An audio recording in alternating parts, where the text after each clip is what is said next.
ঝড়ে নুয়ে পড়া একটি বটগাছকে দাঁড় করাতে এই ইঞ্জিনিয়ারিং ঢাকা উত্তর সিটি কর্পোরেশনের। চিত্রটি বনানী সি ব্লক পার্কের।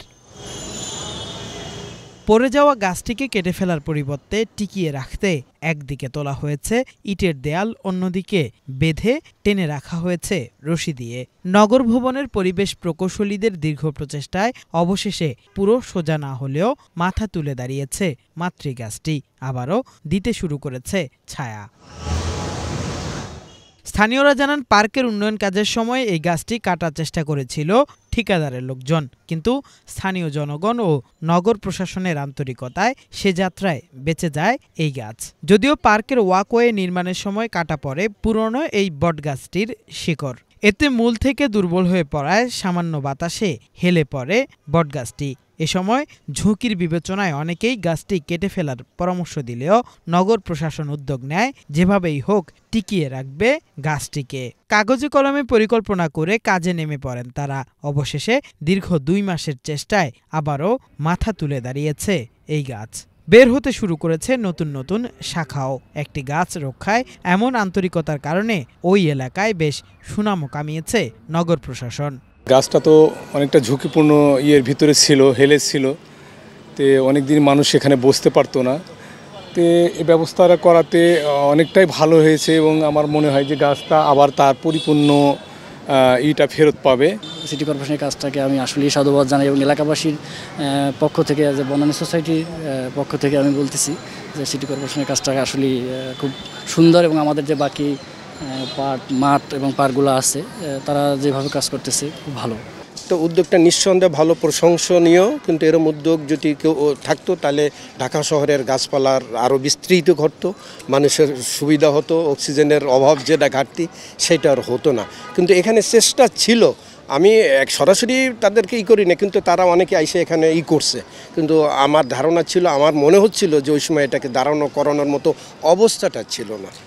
একটি বড় গাছ অসংখ্য ছোট গাছের চেয়ে বেশি অক্সিজেন ও ছায়া দেয়, তাই নতুন গাছ লাগানোর চেয়ে বড় গাছটি টিকিয়ে রাখাকেই বেশি গুরুত্ব দেওয়া হয়েছে জানিয়ে নগর প্রশাসন বলছে, গাছটি বাঁচাতে কাজ করেছেন সিটি কর্পোরেশনের পরিবেশ প্রকৌশল বিভাগের একাধিক প্রকৌশলী। গাছটিকে ঘিরে দেয়াল তৈরি করা ও লোহার রশি দিয়ে বাঁধতে ব্যয় হয়েছে অর্ধলক্ষাধিক টাকা। তাৎক্ষণিক আমরা সিদ্ধান্ত নিলাম যে যদি গাছটা যেদিকে পড়তেছে, যদি এই দিকটা কোনোভাবে আটকানো যায়, বা এই যে এর যে একটা এখানে লোড পড়তেছে, এই লোডটাকে কোনোভাবে ব্যালেন্স করা যায় কিনা, তৎক্ষণাৎভাবে আমরা কী করলাম, একটা হাতে ড্রয়িং করে ফেললাম। হাতে একটা ড্রয়িং করে ফেললাম। ড্রয়িং করার পর আমরা এখানে নিচে আপনারা দেখতেছেন, এখানে ফুটিং, আমরা নিচে প্রথমে ফুটিং করছি 4 ফিট বাই 4 ফিটের 3টা ফুটিং করছি। ফুটিং করার পর আমরা ফুটিং থেকে শর্ট কলাম উঠাইছি। শর্ট কলাম উঠায়ে এই যে গাছ যে জায়গায় পড়ছিল এইটা আমরা একদম এই কলামটাতে ঠেকনা দিছি। দেওয়ার পর চিন্তা করলাম যে তাহলে যদি এভাবে না করে আর একটু ভালো করা যায়, এই জন্য এটা একটু আমরা গাইড ওয়াল করে দিছি। 15 থেকে 20 দিন আমাদের এটার টাইম গেছে করতে, আর টোটালি সব কিছু মিলে 2 মাসের মতো বলতে পারেন টোটাল প্রক্রিয়া। তো এটার একটা কস্ট আছে আমাদের মোটামুটি অ্যাপ্রক্সিমেটলি 54,000 টাকা, আমরা যতটুকু জানি টোটাল কস্ট 54,000 টাকা আমাদের এটা করতে গেছে। আমাদের উদ্দেশ্য হচ্ছে গাছ বাঁচিয়ে রাখা, কারণ গাছ বাঁচিয়ে রাখলেই কিন্তু সে অক্সিজেনকে ছাড়বে, কার্বন ডাইঅক্সাইডকে শোষণ করবে, পরিবেশ বিশেষ করে বাতাসটা বিশুদ্ধ হবে। এই উদ্দেশ্যে গাছ পারতপক্ষে আমরা কোনোভাবেই এটাকে সংহার করা বা এটাকে কেটে ফেলা এর পক্ষে না।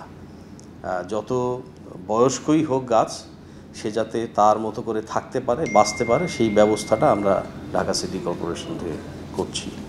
তবে এভাবে ঠেক দিয়ে গাছ রক্ষা টেকসই সমাধান নয় জানিয়ে বৃক্ষ বিশেষজ্ঞরা বলছেন, কোনোভাবে যেন গাছের শেকড় ক্ষতিগ্রস্ত না হয় সেদিকে আগে থেকেই খেয়াল রাখা প্রয়োজন। তাছাড়া মাটির গুণাগুণ বিবেচনা করে কোথায় কোন গাছ লাগানো যাবে সেটি নির্ধারণের পরামর্শ এই উদ্ভিদ বিজ্ঞানীর। এখন আমার যেহেতু বড় গাছে নাই, সেখানে একটা গাছকে যদি আমি রাখার জন্য চেষ্টা করি, করতে পারে, এটা নিয়ে আমার আপত্তি নেই। সে একটা গাছ পড়ে যাচ্ছে, এটাকে বাঁচানোর চেষ্টা করতেছে, ফাইন, কিন্তু আমরা বারবার বলবো ম্যানেজমেন্টটা থাকুক। ম্যানেজমেন্টটা থাকলে তাহলে এই গাছটা এই পর্যায়ে যেত না, কারণ সবসময় ব্যালেন্স করে রাখতে হবে। শাখা রুট, এই দুটোর ব্যালেন্স আছে কিনা খেয়াল করতে হবে। নিশ্চয়ই যেখানে গাছটা পড়ছে ওই গাছের শিকড় চতুর্দিক থেকে কাটা পড়ছে, আমি 100% শিওর।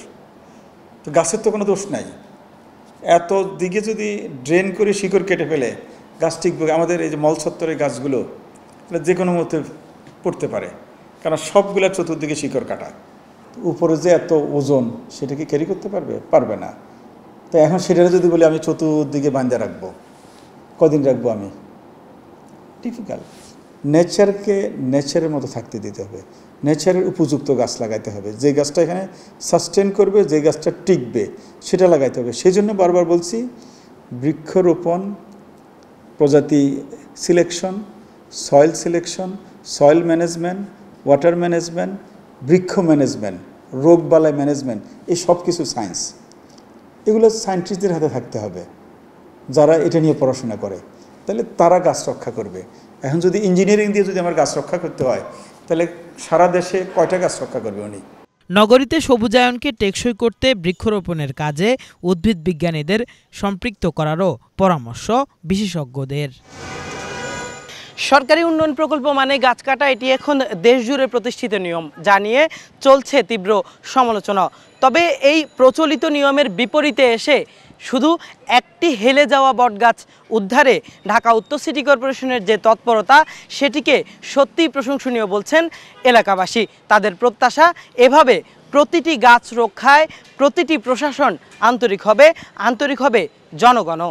কিফায়াত শাকিল, বাংলা ভিশন, ঢাকা।